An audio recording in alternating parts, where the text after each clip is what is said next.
ഒരു ഗ്രാമത്തെ ഇരുളിൽ നിന്ന് വെളിച്ചത്തിലേക്ക് നയിക്കാൻ നമ്മൾ നിത്യേന ചെയ്യുന്ന ആവർത്തനവിരസതയായിട്ടുള്ള കാര്യങ്ങൾ, അതിൽ നിന്നും മുമ്പോട്ട് പോകണമെങ്കിൽ പുതിയ അറിവുകൾ ആവശ്യമാണ്. എല്ലാ മേഖലകളിലും അതിന് വായനയുടെ ഒരു വസന്തം തന്നെ നമ്മൾ ഉണ്ടാക്കണം പുതിയ കാര്യങ്ങൾക്ക് വേണ്ടി. ഇന്നത്തെ മാറിക്കൊണ്ടിരിക്കുന്ന ലോകത്തിൽ മുതലാളിത്തം എന്ന പ്രയോഗം തന്നെ മാറ്റേണ്ട കാലം കഴിഞ്ഞു. നേതാക്കളൊരു കുട്ടിയെങ്കിലും പഴയ തൊഴിലാളിയാവുന്നുണ്ടോ?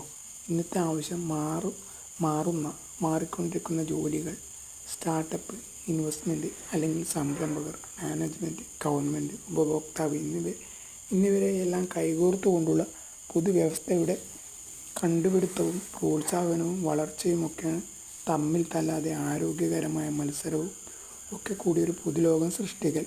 അതാണ് നമുക്ക് വേണ്ട നമ്മുടെ ഉത്തരവാദിത്വം.